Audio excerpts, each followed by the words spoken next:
ભાંભર તાલુકાના સનેસડા ગામે તેજસ્વી તારલાઓનો તૃતીય સન્માન સમારોહ યોજાયો।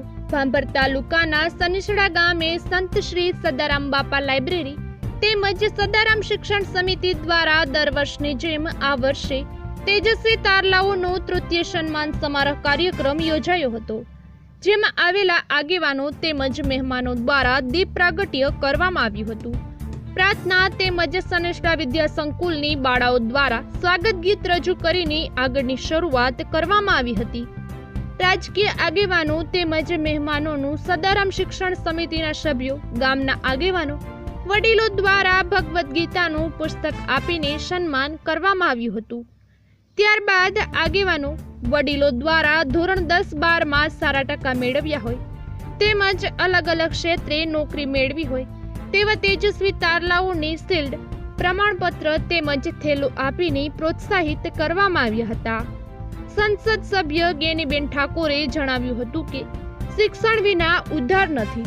આજના સમયમાં વિજ્ઞાન અને ટેકનોલોજીનો યુગ છે, એટલે વધારેમાં વધારે શિક્ષણ મેળવવાનું તેમજ તેજસ્વી તારલાઓને ખૂબ ખૂબ આગળ વધવાની શુભેચ્છાઓ પાઠવી હતી। આ પ્રસંગે પધારેલ શિક્ષણ સમિતિ ભાંભર ટીમ તેમજ કાંતિભાઈ વાઘેલા, ખેમજીભાઈ વાઘેલા, ઈશ્વરભાઈ ઠાકોર કોતરવાડા, આસારામજી ચૌહાણ કોતરવાડા, ડોક્ટર પરેશકુમાર કોતરવાડા, ડોક્ટર રણછોડજી ઠાકોર, વકીલ ભરતજી વાઘેલા, પ્રતાપજી ઠાકોર ઈશ્વરિયા, ભુરાજી ઠાકોર અબાસના તેમજ શિક્ષણ સમિતિ સનેસડા ગામના વડીલો, યુવાનો ઉપસ્થિત રહીને કાર્યક્રમને સફળ બનાવ્યો હતો।